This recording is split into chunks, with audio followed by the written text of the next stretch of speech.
Hello and welcome to Georgie's Stripping the Dipping. You're joined by your usual co-host, the MDM, the modern day Morgan Freeman, that is AMG Denzel Clarkson. And what can I say? I'm always quite happy to do these lives. It's been a really interesting year for us as well in terms of growing the platform from just, basically just audio recordings now into the world of actually doing proper kind of interactive podcasts with you guys as well. So it's really fun and it's amazing when we can get awesome guests on like what we have today as well. So before I get on to another kind of milestone, I'd really be very happy if you guys give a warm welcome to our special guest today. It needs no kind of introduction really because he is such an awesome motorsport historian. He's a founder, he's a writer, very passionate about motorsport. So this is the right type of guy we need for today's episode. So without further ado, we have Colin Johnston. Colin, how are you doing today? We're catching up behind. How's everything going? And what did you make of the weekend's festivities? Everything's good, Denzel. First of all, I want all that written out. I want to add that to my CV because nobody speaks about me like that. So yes, that's going on the CV. That'll do me. All good with me. All good with me. And another exciting week of Formula One and motorsport that we've all enjoyed in the middle of this mad triple header. Yeah, it's a lot for us fans. Never mind anybody involved in the sport. It's pretty great times. Absolutely, Colin. I agree with you. It really has been hectic, but I think it's actually provided quite a lot of cool storylines, interesting results, kind of heartbreak and triumph. We've had Max Verstappen absolutely destroying everything that resembles a record, to the likes of his teammate maybe looking at a P45 slip anytime today or tomorrow, who knows? So, that's definitely been interesting. But before we get into the weekend as well, Colin, for our listeners who are maybe new, who have kind of like joined us after our initial recording with you earlier in the year, which I implore our listeners to go and check out as well. Tell us more about yourself and kind of where your love of motorsport began and also how you've transcended that into some of the cool stuff you do today. Oh, well, cool stuff we do today. I'm just doing what I've always done. It's just technology has happened. I'm a motorsport fan of 40 years now. I'm from Northern Ireland, you can probably tell by accent. And like a lot of folks over here, I got involved following Formula One and rallying back in the day. And I've always been interested in the history of it. Always taken great interest in that. Read quite widely. Back in the good old days when you had to read books. True. And I've always just loved the stories and loved the people involved in motorsport. And over this last few years, as I say, because technology has kind of caught up with my geekiness, I'm able now to talk to people like yourselves and discuss things on Twitter, et cetera, et cetera. And Georgie's got me on TikTok. Yes, that's a win. That is a huge win. Not a win. And also my website, then racingdaydreams.com, where I do some writing and I get some thoughts about motorsport and history and being out on the road, chasing old races and chasing locations and whatnot. Yeah, so, just motorsport history geek, and some people seem to like it. So, well, I think everybody should love it, to be fair, Colin, because, like a lot of us, whether it's new fans getting into the sport, whether it's the veterans like yourself, whether it's just, the likes of me, which I mean, for me, I guess my poster kind of idols looking up to were Michael Schumacher, and I remember Eddie Irvine being his teammate during that period and kind of growing up as well. Also, I was on YouTube the other day just going through the archives, and I found some of the original FIA GT1 races and that kind of lovely golden era of the Mercedes CLK GTR and the Porsches and the McLaren F1 GTR as well. And just to kind of see, the heritage and just to see the approach they were taking even back then, with developing cars and making them as quick as possible and the kind of like development race. The heritage and back lane, that was like last year to me. True. Well, I know you'll be talking about even before then, with the likes when I was a kid, it was, Porsche 935s and stuff like that. Yeah. Sterling Moss was still a little boy. yeah. The 90s was just last week to me, so that it's an age thing. Of course. Well, it's all relative, but definitely, it's great to be able to chop it up and to have that shared experience as well. But, moving from the present into the future, sounds like a cool parody of Back to the Future. Mm-hmm. We'll look at this week's race. So we're at the Mexican Grand Prix. Interesting one, because it's always a kind of different atmosphere when you go to the end of the couple of races in the season. Championships already been decided in terms of the champion and also the constructors, but still quite a lot going on. A couple of seats here or there, still not 100% glued down. On top of that as well, teams at the back are still trying to make sure they try and win some of the prize money and the constructors and so forth. But for you, Colin, I mean, looking at the race weekend, nothing that really stood out as bizarre or I guess spectacular for an eventful race of a Formula One. But who are your heroes and zeros from the race weekend in terms of performance, and who really stood out to you, would you say? Well, first of all, it's interesting because you mentioned atmosphere, and I think the thing about the Mexican Grand Prix is it has this incredible atmosphere. Whether the circuit puts on a great race with these Formula One cars is another question, but certainly it's a fantastic place to go motor racing, and the crowd are so up for it. So it's a spectacular that way. Heroes and zeros, well, it's rather obvious. Young Verstappen just keeps flying away, and no matter what they throw at them, whether it's red flags or tire allocations or whatever, they've just got that extra bit in their pocket that Verstappen can take out of the car. So hero up there. Will you personally like him? Will you personally like Red Bull? You have to admit they are top of the heap at the minute.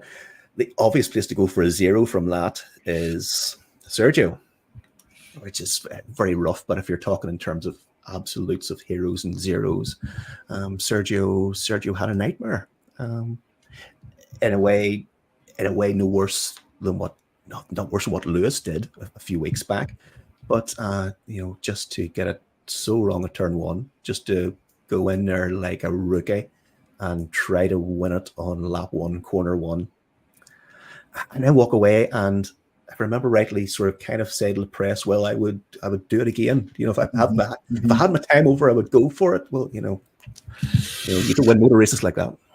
Of course, I would agree with you, Colin. And actually, I'll kind of supplement that as well. Good, thank you for kind of leading into my question, because, yeah, you did kind of come into the media press, and I think you almost kind of had to put a brave face on, because he sat in that car banging the steering wheel, really emotional, which I could understand in his home Grand Prix.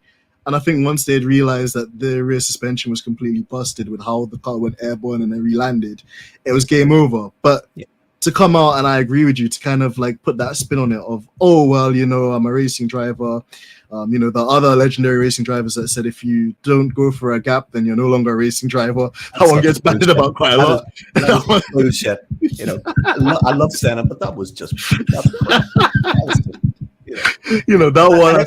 Everybody quotes it. Everybody, and the worst people on Twitter quote it now. It's just true. It's become that phrase. It's become that cliche, But he's tried to kind of put a positive spin on it, to kind of, I guess, save face. But my question does he feel he has he's seen the save face? Like, is that a culture thing? You've got the other extreme where maybe Lando Norris beats himself up slightly too much about things. But does Sergio feel he has to come out with this bravado instead of? Is that the culture within the team, or is that his way of thinking?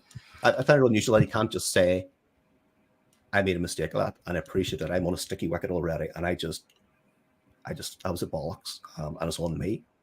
But he obviously feels he can't say that for whatever reason. Yeah, I think he's on the one way. He doesn't want to completely, even though he knows that it's his fault at the end of the day. Like, Max Verstappen ironically pulled off something similar, I think, a couple of years ago when Valtteri was on pole back in 2021. But you just had a feeling. And for somebody like him, where he had such a great start, but then also he had a car which could potentially have grown into the race. And if he hadn't got Charles into the first corner, you could have then got him a bit later on anyways with Ferrari, which is another segue. But yeah, just to kind of, I guess, make that rash decision, I feel it was uncalled for. I feel like you mentioned as well, maybe there is a cultural kind of thing with Perez as well. Home race, obviously, lots of pressure. I think they were saying 90% of the merch was just literally for him. So quite a lot of people there, of course, and you don't want to upset them or let them down. But that comes to the territory. Most people have a home race, and most people feel the pressure. And it's kind of a sport, particularly if you're a driver. You're either giving pressure or you're taking pressure. True. And it wasn't good. It wasn't, so for sure, Colin. And that kind of begs the question then. We've segued into it, I guess. Is Perez under pressure? Because not only, he's already kind of had quite a few blunders throughout the season, spinning the car in qualifying, being out of position, failing to score points where they should be scoring points. Really, Max has been exemplary in carrying the team on his back. No one, I think, would argue with that. But Max has almost won the Constructors' Championship by himself, I think. Somebody was pointing out today that Max's total on his own would be enough to win the Constructors' Championship. I think if I read that correctly. Which is crazy. It's bizarre. It's like the guy's always creating his own side quests, which again, I guess, testament to Max. But on Perez's side of that, of course, like of all days to kind of have a bad day, it really is a kicker when then I wouldn't say arch nemesis, but almost your successor or your spiritual successor is just down the road in the sister camp. He's come in and had a busted finger from the events of Zandvoort. And he's come back in. He seems regenerated. He seems to have found a way with AlphaTauri. He could drive it, perhaps thanks to the upgrades as well that were brought in Singapore. But surely, how do we look at it? Do you think, Colin, if Sergio doesn't finish the championship in P2, and let's say Lewis was to pip him to P2 in the championship, or Daniel Ricciardo was to outperform him again in the sister car, the sugar-free version of the RB19. Seen that Red Bull Light. Yeah.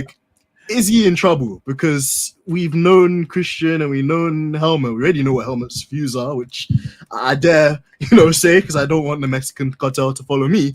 But, we kind of know that they've been the type to give people at least the initial opportunity, but then to take that away. And if it means doing it at any means necessary, if it comes to it, they've been known to make those really harsh and cutthroat kind of decisions. Could you see that happening for Perez? I think we have to. I could see it happening for Perez, yes, and maybe in any other team, I'd be saying it's more likely to happen. I do wonder what Red Bull actually want from their second driver. I actually wonder, do Red Bull know what they want from their second driver?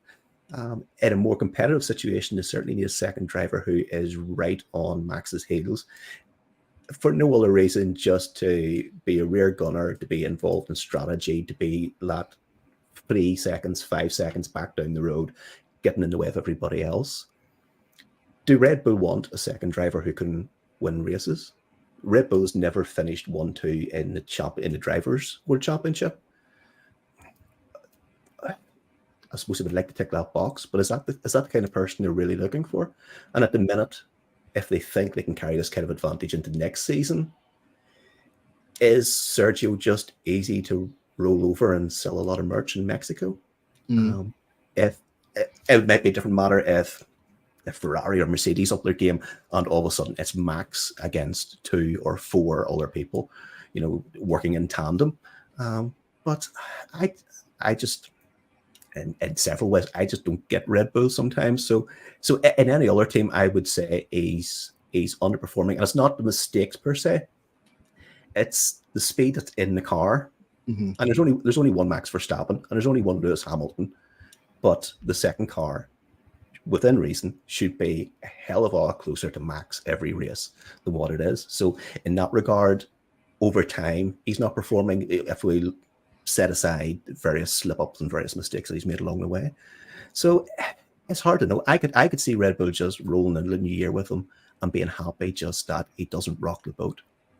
Yeah, I think I agree with you on that one as well, Colin. And it's the safer option. I think, for all the times that we've got on to Sergio and given him a bit of stick, he's the driver which showing that he can do it. If you give him the right environment, if you kind of give him talented guy, nice guy, wizard with the tires back in the day. So many positives about Sergio, and it's not ragging on him, but it's the circumstances. The pinnacle of motorsport, and it's the team and the car that is that step ahead. And just week in, week out, the second car should just be there or thereabouts, and it rarely is now. And this is kind of another point to add as well to what you just mentioned as well, Colin. I guess a lot of it is quite contingent on how much of a challenge Ferrari and Mercedes or McLaren could bring into the future as well. Because if it was a situation where, example, like you mentioned, Red Bull believe they can carry this dominance into next year's car, then considering that the rules don't change actually that much, I could see it. But having said that, considering now we're in a kind of space where Max is still out there, he's still fairly confident at most tracks, but that huge gap that we're seeing, either true, it's gradually starting to that. Sometimes when we go into these weekends, for example, in Aston, we saw that there was just that hesitation, and even in Singapore, for example, they just didn't know what was up with the car, and those are one-offs. If that happens throughout the course of a season, you could still be happy and say job well done. But if that's the sort of thing where next year Mercedes and hopefully the other teams can challenge, is it right maybe that they say goodbye to Perez and give somebody else a chance? Because all the stuff you said I agree with so far as well, Colin. Like with Red Bull, it's confusing because you've got the biggest plethora of like academy drivers. You've got Isaac Hadjar, which was just driving the car in the FP1 program. You have Liam Lawson, which did a sensational job. That's my guy. I always call him Liam Neeson instead of Liam Lawson, trying to take those seats. But and even the likes of Daniel Ricciardo has been brought in the forward. And to be fair, I think if they can, how many of them actually cut it? But all these drivers come through the Red Bull system. Where do they end up? True. Where's the world champions from all this money they've poured in? They just seem to, and I might be too hard on them. Maybe I shouldn't say this in public, but they just seem to burn up these drivers. True. Who then seem to escape the system. True. I mean, look at Albon. Yes, Alex Albon, who seems to escape the system, gets their head back together again after all this here for a long time. And rediscover their talent and rediscover their confidence and find their own level, whether it's Albon punching away or they find another route in motorsport. But yeah, Red Bull bringing drivers through for years and years. Max Verstappen. Who else? Vettel back in the day, but that was back in the day. And even then, just like to see some of the drivers, for example, going completely like out of our kind of F1 bubble. You got the likes of Sebastian Buemi, for example, Brendan Hartley, that have gone on to have good World Endurance Championship careers. Gone on to have. The Red Bull money's been there early on and supported them or whatever. But if we jump back to Formula One in terms of Red Bull and Red Bull looking for a number two, Vettel's once in a generation, Verstappen's once in a generation. They found them. Are they even turning out the number two drivers that they want? True. It appears not, because they plug and play different number two drivers all the time. And Helmut Marko moves his wee chess pieces about, but does it work for them? Never mind whether it's right or whether it's fair on the drivers or it's the way you would do it yourself in business. Just in terms of results for Red Bull, does it work? It's hard to say because, I mean, when they've got one driver and you've got the best car, I guess the smoke screen kind of disguises that. But as you mentioned, when things aren't and that's fine. You can do that. You can do it the Ferrari way, but then don't pretend that you've got this driver academy that's producing, because it appears not to be. True. I think that's a fair point and a fair criticism of just the way they operationally carry that kind of junior academy as well, and it's interesting because the likes of other ones as well, like Ferrari, I mean, it's always gonna be hard when you've got two younger drivers that are on more long-term commitments like Charles and Sainz, but you've seen the likes of Callum Eilert and Robert Schwartzman and those academy drivers and even Mick not make the fold, but then again they weren't rushed into the sister team or even just like the main like A team, for example, and it's a slightly more low-key thing. It appears to me anyway to be a much less public thing, where Red Bull seem to say we have these two teams and we're bringing through all these drivers. Obviously all the teams have interests in different drivers and have different variations on their academies or whatever they want to call it, but it just seems that Red Bull has always seemed rather in your face about this.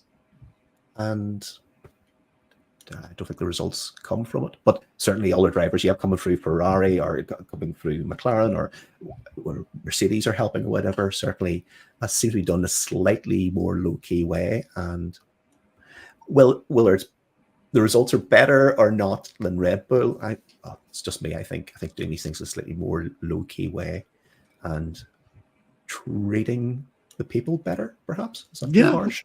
Is the way I would like to. It's the way I would do business.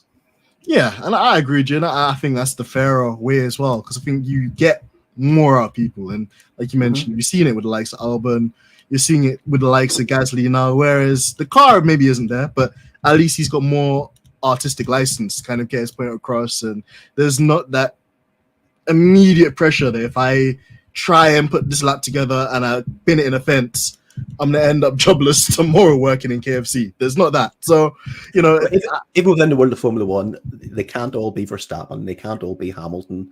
Mm-hmm. So, Gasly's an example. Gasly's finding his level and has his career and has his talent and gets his results.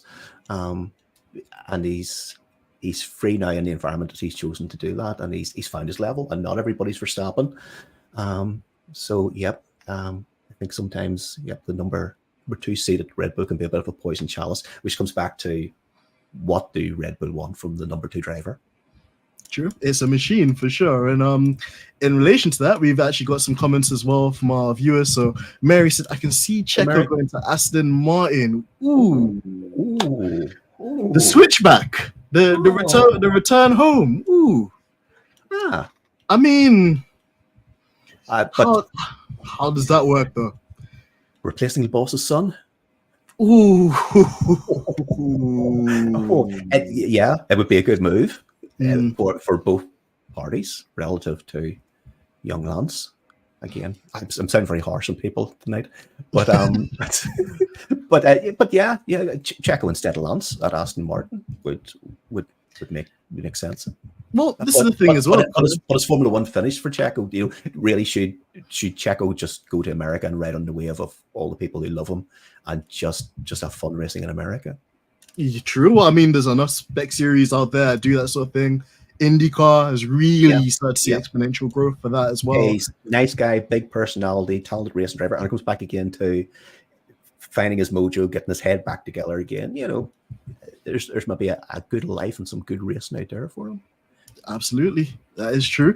Mary also with a funny comment. Danny Rick was driving the RB18 in disguise. Lol. I mean, he made it seem that way. I wouldn't argue that, and I wouldn't. Other than the livery, I wouldn't have been able to tell much of a difference because when you see Daniel Ricciardo putting pressure on George Russell for points, something's going on, and I'm here for it as Daniel Ricciardo admirer myself because he's always had that kind of smiley, bubbly energy, and to see him go through that kind of hardship at McLaren where he just couldn't make the car work for himself. Lando absolutely annihilated him, which is another kind of thing. I'd probably nominate him as well for hero out of the hero and zeros as well. Managed to kind of recover. Or I had to recover 50-50 maybe. But anyway, But let's RB18 in disguise. That's brilliant because Twitter pal Mark, who's Race Day Replay on YouTube, fantastic channel, he made exactly the same comment during the race that 3 RB18s it appeared to be. True, there is that.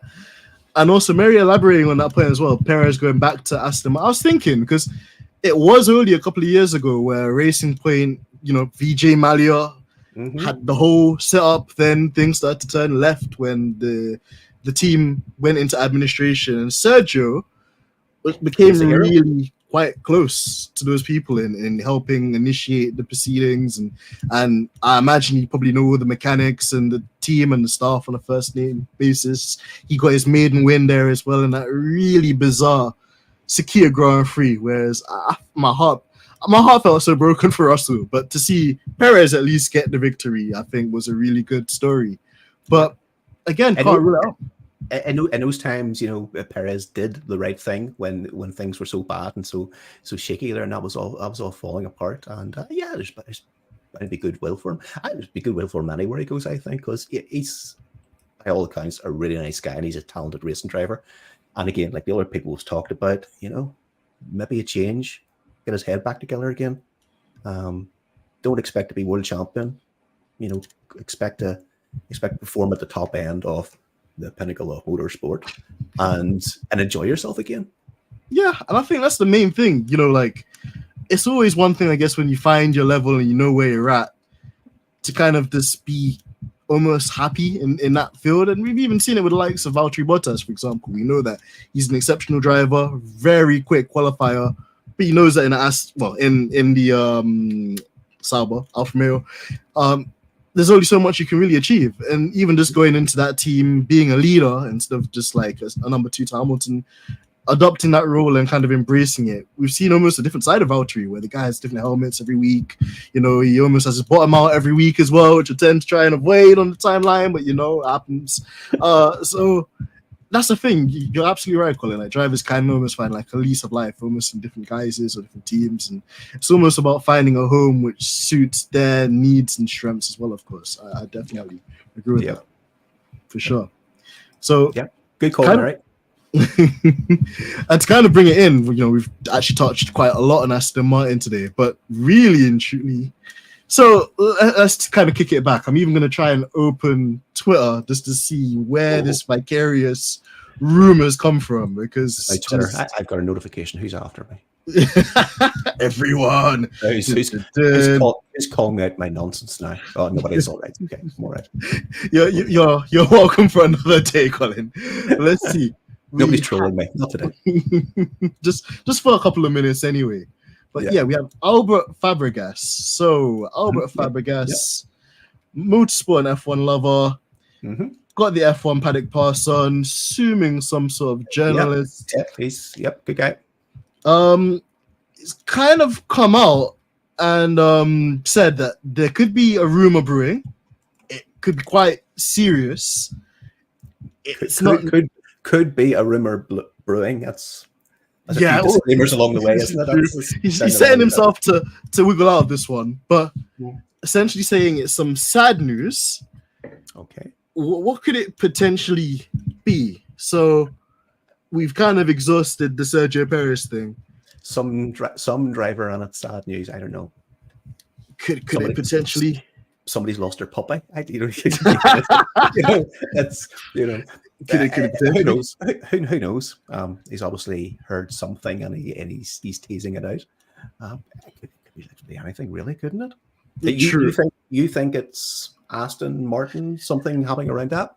People seem to be clutching at straws, Colin, and what the word on the street is that Big Daddy Stroll, Lawrence, is looking to sell up. He's come in, he's made his mark on Aston Martin. To be fair, he spearheaded that consortium of buyers that took it from Racing Point and then rebranded it as Aston Martin. Of course, great historian yourself will know the history of Aston Martin back in the day, Lagonda and whatnot as well. Just really premium British racing brand.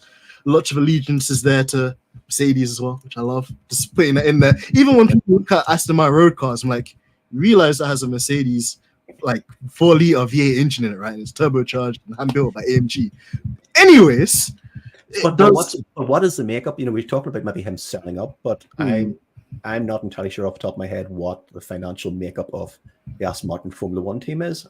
Sure, in terms of who owns the shares, and I know the road car company Daimler-Benz at one point at least owned a wee part of it, but selling up, it depends what he owns on it. He could sell up 15% of it to raise capital for another project, perhaps, and still have control of it. So true. So without knowing what selling up means, really, it's hard to know. Like, would he walk away from that project entirely? It seems quite early. A stretch. It seems a bit of a stretch. And he appears to really enjoy it as well. He launches the cars himself and all as well. He gives his wee speech and whatnot. He's sort of involved in it. So it's, I don't know. I don't know if I would believe it. He's going to walk away from it, but maybe he's going to spend 10 or 20% off to fund another project.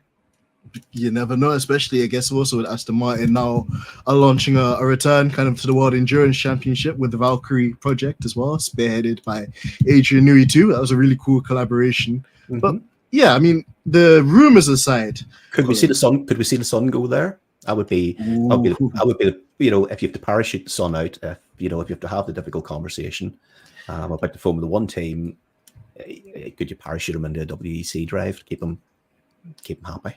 Yeah, and that's the thing as well. Like, as much as people do run the narrative that Lance Stroll's like a spoiled rich kid that's in Formula One because of his dad, which may have some truth to it.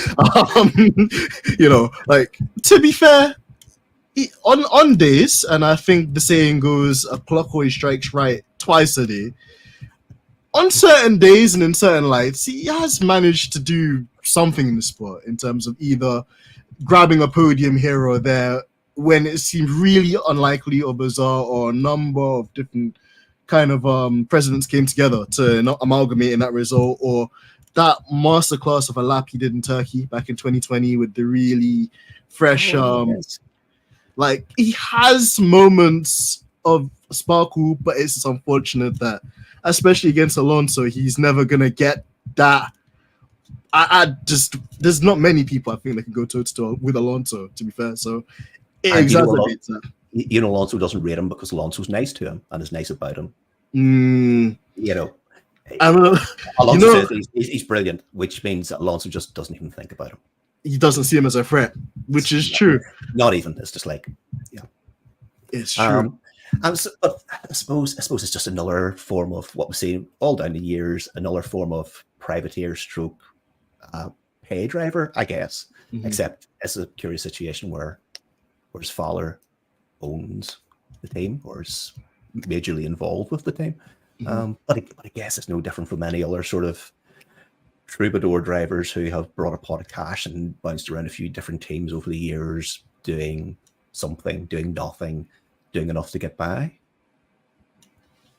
And this is the thing as well. It's like, it's interesting that we mentioned that, and also I think his father came out and defended him quite heavily with the hand injury and being unlucky with DNFs. But of course, in Formula One, there comes a state where you do have to make your own luck. To an extent, though, Colin, I mean, taking the posh kind of lucky kid aside, what have you made of Aston Martin's fall from grace in terms of the really strong showing they had at the beginning of the season, when it seemed like they were best of the rest in terms of Formula B or Formula 1.5, if you take the Red Bulls out of the equation? And almost now, like, you're seeing Haas's and Williams and even Alfa Romeos mixing with them. Like, is it a case that maybe, you know, it's all good having the money, it's all good having the ambition, but sometimes ambition can be too far ahead of adhesion? Or well, as always, it's a development race, and it's hard to believe that maybe in April we were thinking, oh my God, Aston Martin's the only one who can take it to Red Bull. When is an Aston Martin going to win? And you know, it's, you know, Aston Titanic Martin. That's eek. But yeah, it's not far from the truth. So obviously they got it so right with the new car. So obviously the philosophy was right and the numbers were right. I assume it was as good as they expected it to be, and you know, they knew what they were doing. So how have upgrades stroke development gone so wrong? I don't know the detail of that. Is it a case just that what they've put on the car just hasn't correlated? That just in the simulation and in, you know, just the numbers aren't appearing in real life for them? Or is it just that their structure and just the way they've gone about development, that they were very strong at the start of the year, but to be a top Formula One team and to be able to develop through the year and bring every upgrade to the track at the right time and have it deliver what you expect it to deliver, it's incredibly difficult. So without knowing the ins and outs of it, it's hard to know, but it just appears for some reason development has spectacularly not happened for them throughout the season, and everybody else has just left them behind. But it's sad to see, and obviously it's very fundamental because Alonso's, he spun twice yesterday. You know, like, it was a really bizarre one. Yeah, it's a track. You know, mechanical grip is relatively as important everywhere, but that particular track, it's important, and just Alonso dropping it twice, it's odd. It is odd. Something badly wrong there. For sure. And I think, it really shouts that there is maybe a development crisis there when you then hear that Stroll, for example, is running the newer spec car, and Alonso's kind of gone back to the original like spec car before they had kind of gone down the development route they decided to. So could it also just potentially be that, they had a particular route in mind, they've pursued that, but then obviously they've gone down the wrong route. And then on top of that as well, with the cost cap, it's harder to just bring a wave of different upgrades from all different ways you see things in the wind tunnel that could prohibit that. So I think that's a fair point as well. Monsieur to F1 Blag in the building. Oh, F1 Blag. F1 Blag in the building, for sure. Also, as well, we've got the nonsense of sprint races and the sprint race weekend. And again, Aston Martin, they brought that upgrade to Austin, which is a sprint race. You've only got FP1, then you're in the Parc Fermé and all that nonsense around sprint races. So that just messes up with plans as well. And just doing, sorry for Formula One to say, we want every session to be competitive. We want people to watch every session. You know what? Guys just need to go out and do the pointing around and do the numbers and break it down and get their ride heights right and get their fuel right and et cetera, et cetera. The powers that be now in Formula One and the bean counters may not like it, but it's still a technical sport where people need to turn up and do a hard day's work on racing cars and crunching numbers to make them work properly. I agree with that, Colin. And actually, that's a question I was going to save because we're going to do the Brazilian preview very shortly. And of course, that's another one, DJ Khaled, where we're going to have another sprint race. So be interesting, obviously, seeing, your kind of take on it as well. Like, whether it really adds any value. Obviously, you were watching Formula One in a time where... Do you have one of those leapers for when I curse? Surprisingly, I actually do have a button. So. Actually, have a cough button here. Yeah, we'll get there. We'll get there. Well, of course. But yes, it's interesting just to see. And I agree with you, in terms of a team like Aston Martin where, all right, yeah, they kind of are a factory team, but kind of not a factory team because they're borrowing gearbox engine from Mercedes. And they're doing their own thing with the car, of course. That isn't helpful for their understanding of it. And even a track like Mexico, for example, is a bizarre one because of the altitude. You've got engines that are really stressed out, very, very high pressures on the brakes. And on top of that as well, because the air is so thin, I guess the emphasis isn't so much on the drag, but actually having the downforce. And like you also mentioned, there's some slow speed corners where you need a mechanical grip and rotation. Say that's where the Toro Rosso was so strong. And I think Gasly alluded to that quite early in the weekend, that mechanical grip was at a premium. He experienced that in his day with Toro Rosso, and he was sure it was the case with this car. And on that basis, then Toro Rosso know their strengths, so they know they're coming to somewhere, like Mexico City, and they know they've got that intrinsically in the car, so they play to that strength, and that's probably why we saw such a strong Toro Rosso at the weekend. It's one of those things, and it's a huge kind of like step for them in terms of understanding that and hopefully, bringing that to other circuits too. Because, I think Brazil is more of an all-rounder, but again, you still need that mechanical grip. Las Vegas, another street circuit where you're going to have lots of... Who knows? That one could be a bit more spaced out. Turn up the heat on the tire warmers, double gloves for the driver when we're racing at midnight or something. Is it midnight on the strip? That's going to be a crazy one as well. I could only imagine. Held up at the end of the strip and mugged, will they? Oh gosh, Snoop Dogg just there waving the checkered flag. That in itself is going to be so spectacular, to be fair, and I can only imagine what it would be like just being a fly on the wall, just observing it all. But for sure, crazy. And one question actually from Blag on the topic of the demise of Aston Martin, you could call it that. Would Lance's career in motorsport be over, or could you turn up in IndyCar? Ooh. He could turn up anywhere. The kid's going to have sponsorship, so I guess he could turn up anywhere. I don't want to be too hard on him because he's doing all right, but tempted to say it works very well for him when he's in his dad's team.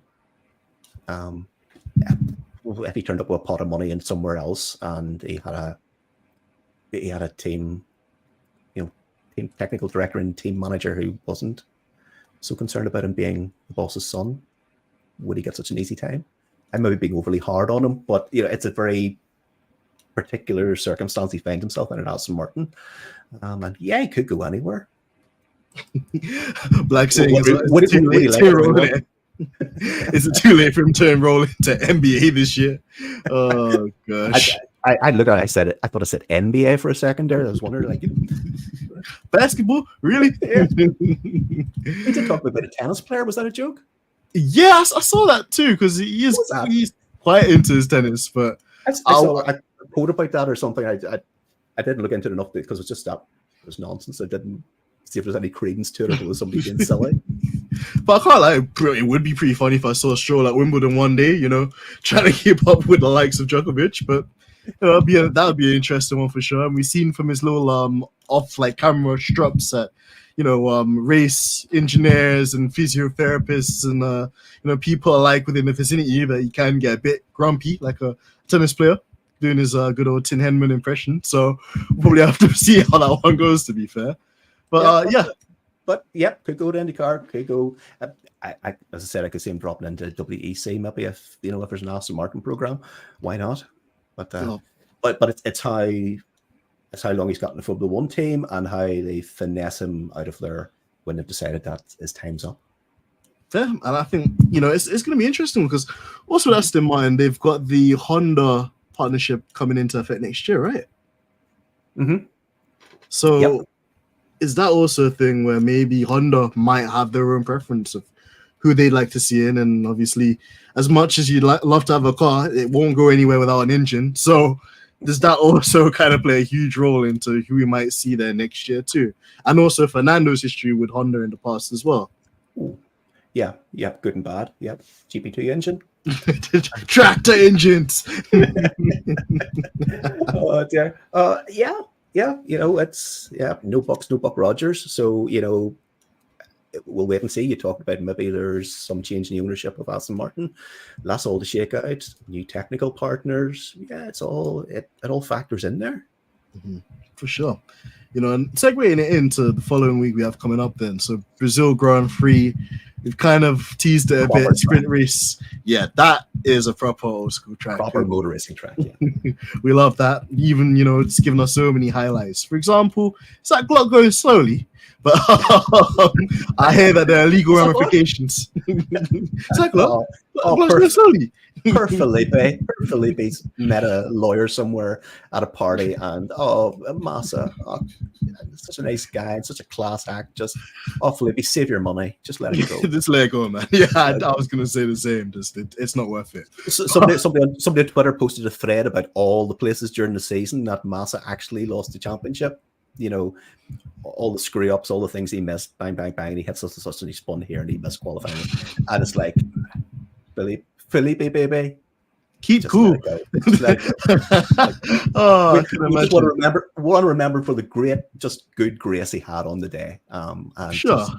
That's his moment in history. Like the picture of him on that podium, like to be in his chest and holding the big time in the history books and being so gracious about it. And maybe being remembered like that is better than being a one-time world champion. True. And that's the thing. He's always going to be a popular name, and I think the Brazilians will always just love him for the pride that he brought. He came in kind of as an understudy to Michael as well, and was able to, on days, hold his own against Kimi too. So coming back from the big injury as well. Yeah, that was bizarre when that spring knocked him out. And again, you would think something like that would be life changing, and that he wouldn't make a comeback, but. Again, just will and determination. So, for all the stuff that's kind of going on now, like Felipe does earn my respect in regards to a lot of stuff. So, 100%, yeah, definitely. But Brazil kind of Grand Prix, sprint weekend. Don't you love it? Oh, Colin, let me ask you this as well, because you would have been watching Formula One during a time where they had, for example, what was the actual name for it? The format where essentially the drivers came out, did an out lap, then they did like a flying lap, and then they came back and did an in lap. But it was like staggered. Okay. To me, qualifying still is when I was a kid, and qualifying is they ran qualifying sessions on Friday, qualifying session on Saturday, and it was your quickest time that set the grid. And if Friday was a great day and the temperatures and the air pressure was sweet and everybody went really fast, maybe nobody went any faster on Saturday, and Friday set the grid. And it's two things. It kind of comes back to the fact that, relatively speaking, it was easier to overtake in those days. So grid positions, it's not that it didn't matter. It didn't matter so much. Nicky Lauda used to always focus on the race. And so if Nicky qualified 5th or 7th in the McLaren, that was fine. He'd optimized the car for the race. He was Nicky Lauda. I'm going to win the race. And he won the race. Love the impression. So I remember all the formats, but I think within this last 20 years, they decided that qualifying should be a thing. Qualifying is something else they can sell. It's something else that should be live on TV. It should be an event in its own right, and it should stand up in its own right. And I'm really old school and a real old bore, and I think it should serve the race. My analogy is it's like a big band, and their manager says, we're going to start selling tickets to the sound check to some of the fans, and the fans start to come in and they hear the sound check. Brilliant, we've got access. And then the manager turns around to the band and says, fans are saying that the sound check's really, really boring, so you're going to have to do it differently from now on. Because it's qualifying should serve the race. True. And it's a way of setting the grid for a Grand Prix. And it comes back then, a Grand Prix should be a huge special thing, and it shouldn't, there shouldn't be a sprint the day before for World Championship points. I think it does take away from the specialty of it as well, to be fair, because like you mentioned, but also what it does is it gives us kind of a spoiler to what we could expect the following day, because by that point, I mean, this is probably a bad example, Lewis having the soft tire in the actual race and then not having the soft tire in the sprint race kind of didn't work out for him. But there have been other occasions, for example, Silverstone 2021, another very controversial race, I'm sure you remember, but Lewis kind of took the learnings that he had on the sprint race on the Saturday and then applied it to where you could attack and defend Max on the Sunday. And in a way, it was like, it feels like we've watched this before. It's been tainted or lost that kind of like fresh new air to it. Yeah, oh, definitely. Obviously, there's differences. There's a fuel load difference, etc., etc. But you're effectively running the first stint of the race. So for better or worse, people are going to learn from it. People are going to get it right in the sprint race and know what they want to do within reason in the proper race. Other people are going to get it wrong and decide to do something different. So it's like having an extra shot. And to be honest, they've settled down now to be pretty boring. And the problem now is, Formula One have Douglas Hole, and they love it, and they're just keeping digging. So they're actually coming out now and saying, okay, we finally admit after years, like from the word go, Ross Brawn was like chemical alley going, this is all wonderful. From the first sprint, it was like, the fans all say this is absolutely fantastic, and Twitter's on fire in the corner, But now they're finally saying, well, maybe it isn't all that we want it to be, so maybe we do need to tweak it somehow. And it's just stop digging, just bin it. It doesn't work. I wouldn't even have tried it, but you've tried it. It's a bit shit. Just let it go. That's the thing as well. I feel sometimes that the pinnacle of motorsport. I'm start doing the quotation marks as well. Pinnacle of motorsport. F1 likes this one-shot qualifying.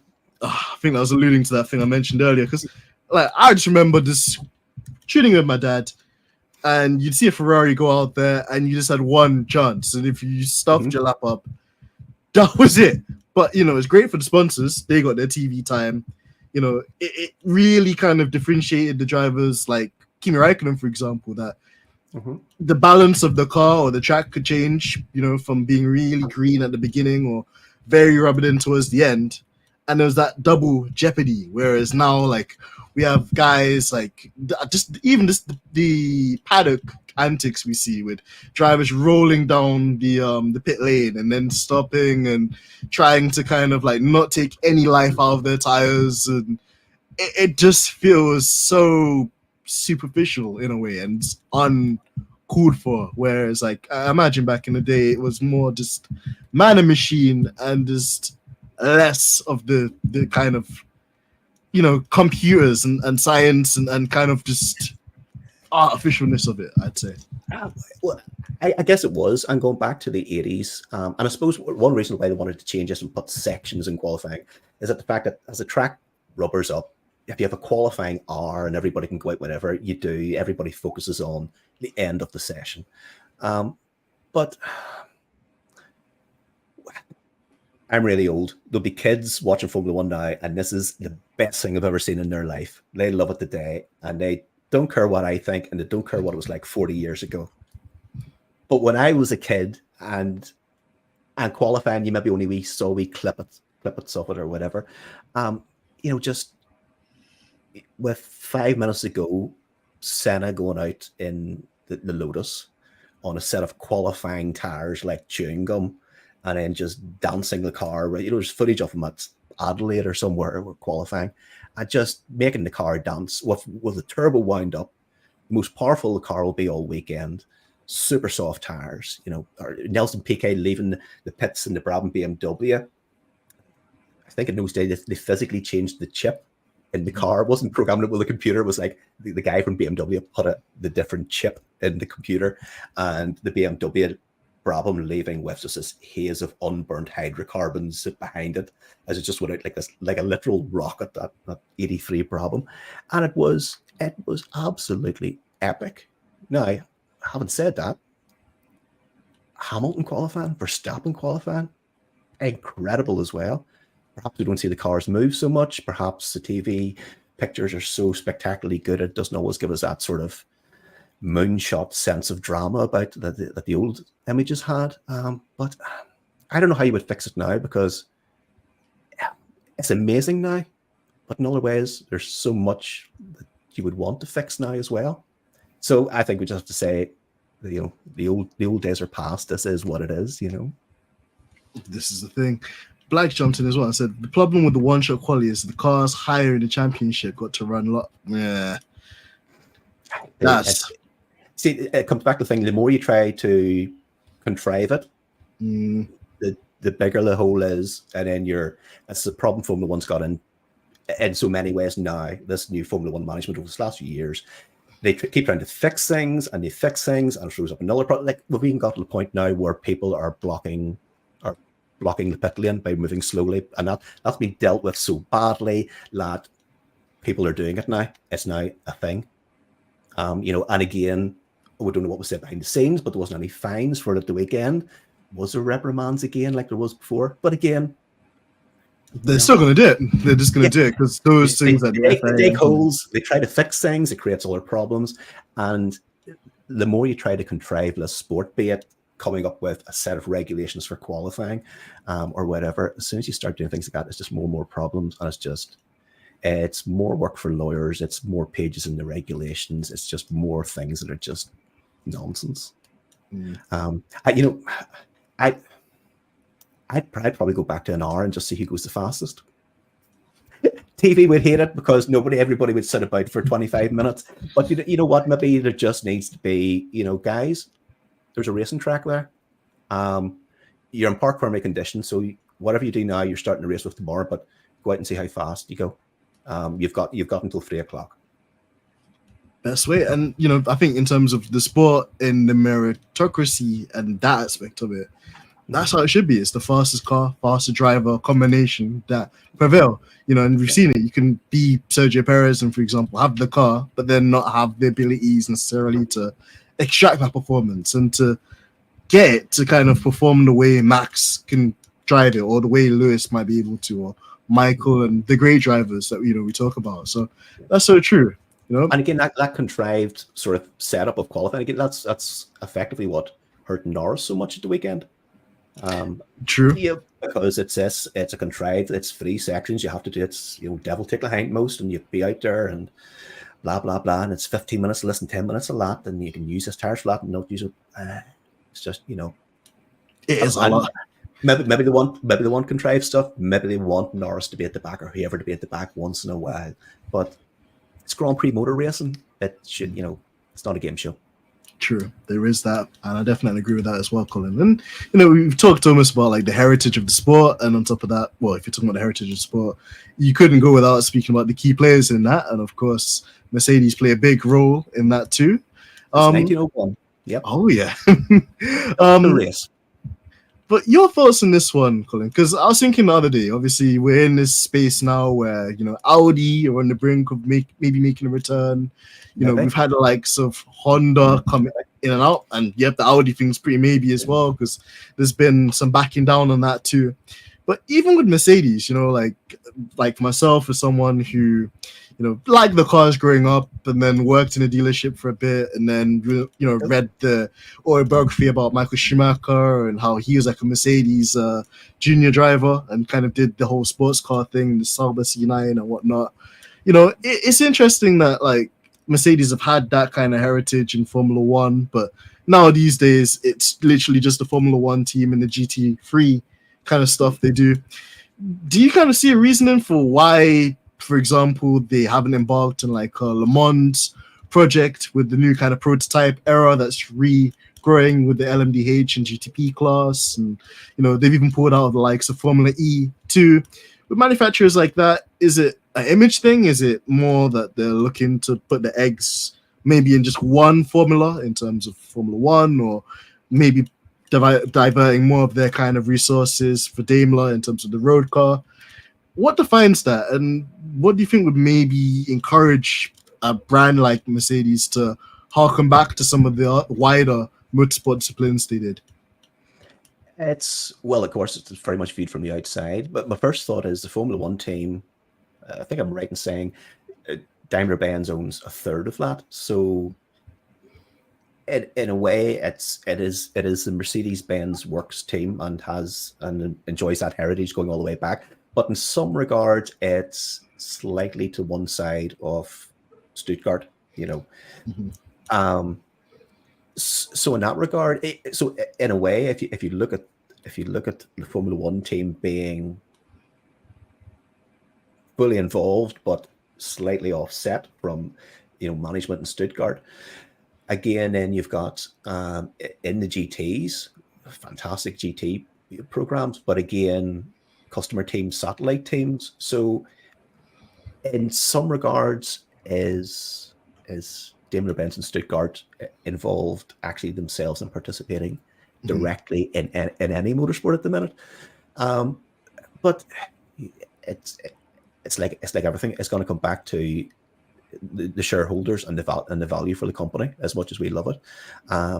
And I'm sure there's plenty of passionate people in Stuttgart who would love to do more motor racing. I have no doubt about that.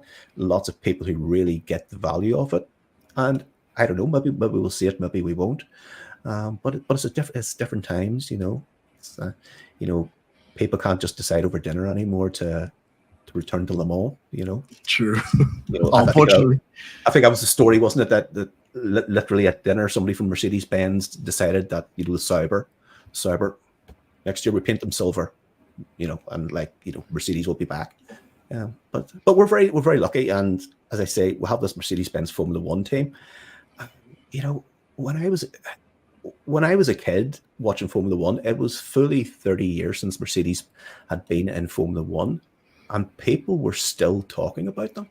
Mm-hmm. There was still the occasional rumor in the small print in Autosport that somebody had heard a whisper that Bernie Ecclestone was talking to Daimler-Benz and Mercedes might come back. And people said it quite rightly, it would be the most incredible thing ever. So we're fortunate in a way that, Daimler-Benz at the minute has continued to support Formula One year after year. Whatever, going well into a second decade now, because in terms of their history, it's quite an unusual thing, but it's very welcome. But I don't know what other plans they would have. It would be lovely to see them go back to Le Mans in some way, but This time without the flying cars, must have had. well, yeah, dodgy history there because yes, well, not only flying cars in your days, but flying car in 1955. So there's Yeah, that very one as well. very dubious history there. But again, all these big brands, do they take on a project like that if they, unless they're certain that they have a certain amount of success at it? You've got Porsche and you've got Ferrari at the minute, and all the others, and Toyota and like House is gone or whatever. But you've got Peugeot and everybody there. And if I was sitting in Stuttgart and looking at that, I'd probably be saying, I don't want to be part of that, because we will spend millions and millions and millions and millions, and we could be fighting for 10th place here. So if it was me, now wouldn't be the time. And it's the Mercedes-Benz way that if you go into something like that, there you expect success. True. They only do it. They only know how to do it one way, historically and today. They only know one way of doing it, and excellence is expected. True. That's the standard, of course. And it's interesting to see that, like you mentioned as well. It's a balance and a real toss-up between obviously the commercial kind of aspects and kind of values of the company, the shareholders, but at the same time as well, upholding a heritage and kind of a prestige and kind of a will with the name and obviously the success they've had throughout, in all kind of motorsport disciplines, and obviously the pinnacle of motorsport being Mercedes as well, and in the F1 category they've had too. So it's interesting, and thank you for that kind of take as well, because heritage as well, but it's very important. And it's very important in lots of things, but heritage in motorsport is so hard earned. And I think you see like Aston Martin now trying to grasp what they had. But I think Mercedes have always appreciated, they've always liked to go racing. Mm-hmm. But I think they've always appreciated that was in their DNA from the very first Mercedes. And if you don't nourish that heritage, it drifts away. The collective memory in the company loses it, and it's very hard to regain that with authenticity. Absolutely. Well, I mean, that's a fair one, and definitely a happy trip down for memory lane for me as well. Last question I'll get in before we call time on this one. There's Blag. With how long has George Russell got left at Mercedes with his run of form? Ooh, lots of time. There's not a problem. I don't think. Honestly, I don't think there's a problem. He's not Lewis Hamilton, but nobody's Lewis Hamilton. True. So it will wax and wane. He's an intelligent guy and he's a great racing driver. He'll continue to learn. True. Leading question with laughing emojis, Blackwood's then. I have to agree with Colin. Listen, I mean, I know that Team LH particularly have this view of George being quite Machiavellian, kind of. It's brutal when you see some of that stuff on Twitter, like some of that, the Team LH stuff, and how some of those folks reply to Mercedes-Benz accounts. There's some weird shit out there. Yeah, I personally wouldn't engage with it, because at the end of the day, both drivers are employed by the team. Both of them do a job for the team. Personally, I agree with you as well, Colin. I think in terms of what George has been able to do in terms of coming into the team, kind of being under the ropes of Lewis, dealing with a really difficult car, which isn't ever kind of what they thought it was going to be, and now where it is, and to kind of make do with it and to learn as much and to be competitive, to win a race, obviously last year in Brazil, he's done what he can do, and I think that's the main thing. Yeah. Of course, I think people will be quite quick either way, because I think when George was on a runner last year and Lewis was doing all the experimental stuff with the car, the media quite quick to kind of say, oh, is Lewis washed up? Is George kind of the kryptonite to Lewis? And, those kind of games are played in the media. But overall, I think whether people like it or not, those two are probably the strongest driver pairing on the grid. And you make a good point there as well. I was making the point about individuals, replying in certain ways to Mercedes accounts. But you also make the point that so much less now with the media, and the media feeling the need to always be posting stuff and always having something to tweet about, and it's race week again, so here comes another week's full of nonsense. Just this 24/7 is bad enough from ordinary Joes like us, but when the media gets involved, 24/7, always having to have a story, always having to have a spin on things or something to say or something to generate the clicks. Yeah, we're not in a good place with that. I agree, and I feel like a lot of it is quite clickbaity and manufactured to get a response, and almost team this versus team this, and it's almost become quite toxic. Whereas I imagine back in the day, like it was just the better man won, and you just go on and use that as motivation, perhaps. Yes and no. You may not want to have been a Senna fan, maybe at Silverstone in '92. So let's not be too rose tinted about it.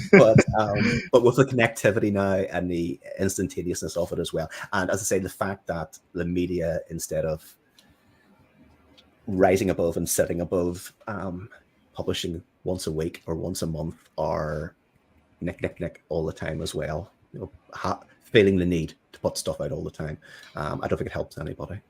Definitely not. And it's that balance of it's good, to see people interact and to see Formula One touch places maybe it hasn't before, and to see fans engage with it in a very different way to the way you and I kind of engage with it. It's but like we said as well, obviously these days everything almost is a business. So I guess for them it's about generating that spinning wheel of drama and kind of concoction of action that they'll try and sell us.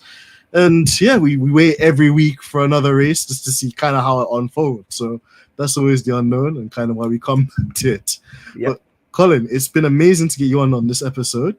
Before we go, please, shout out just your website and also just where everybody can find you.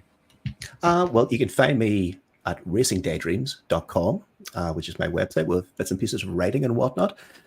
Follow me on the socials at CJ Grand Prix, mostly on Twitter, exploring other places to parachute to when Elon finally blows it up. So about Blue Sky and Threads and places like that, notionally anyway. You'll find me on TikTok as well, thanks to Georgie, which is the maddest place ever. But I'm on there, talking nonsense about motor racing as well. Listen, it's not nonsense, Colin, and it can't be worse than any of the journalists. So you've got my endorsement. Well, no, thank you for that. And actually, he's not worse than any of the journalists. That's going on the CV as well. Tagline for you there. See? But honestly, guys, also a big thank you to all of our listeners out there and all of our supporters. Because the channel as well has reached 200 subscribers, which again, to the average influencer, that might just look like the equivalent of 2p, but to us here at Stripping the Dipping, honestly, it means a lot, because for it just being a passion project that Georgina started when she jumped on board and got me involved and then got Blag involved, and to have the opportunity to reach out to so many different people, Colin, yourself included, where you can really get the dynamics and kind of a new flavor of the sport, and to appreciate maybe the facets that don't get represented so much or elaborate on so much as well. I think it's key, and it helps a lot of people either to reminisce or to learn or to be part of an experience, which I think is really cool to be part of. So, it's a huge thank you to you, Colin. A big shout out to all of our, participants as well, or the journalists or the drivers themselves. We've actually got an interesting Italian racing driver that may have a team in his name joining soon on the show. Little spoiler. The return of the perhaps. And without the engagement of you guys and this Colin coming on and sharing his time with us, we wouldn't be in a position to make great content like this. So, it really means a lot to us from the bottom of our heart. Obviously, nearly the end of 2023 as well. So it's been a really cool campaign and awesome to meet new people and to connect. And we implore you to go and check out Colin's Twitter. Make sure you go and check out the website as well, so you can get all up to date with all the modern classic stories. and all of the kind of like moments in history, which, you know, you'll learn so much about. And yeah, just a big shout out to everybody. We've got 2 comments in here, so I'll just read these to see. Oreo Mantray. Ooh. That's the guy I was thinking of, yeah. The name sounds familiar. That's one. Yep. Is his son starting a Formula 1 team or something like that? Huh. He was a character in the Grand Prix movie, wasn't he? Yeah, wasn't he just? And Blag as well with Team Stripping the Dipping podcast, of course. Big shout out to Georgie, Bus Lady herself. The empire that she continues to grow is awesome, and I'm glad to be part of that. So for sure, thank you guys as always for your support. It's been your boy AMG Den signing out. Colin as well. Thank you as always. See you later, guys. Thank you. And we're out. Take it easy. It's your boy AMG Den's Strip the Dip podcast. Make sure you like, make sure you like and subscribe and slap that button like Will Smith. We're out. Get jiggy with it. Whoop, whoop. Thank you guys. Take it easy. Bye-bye.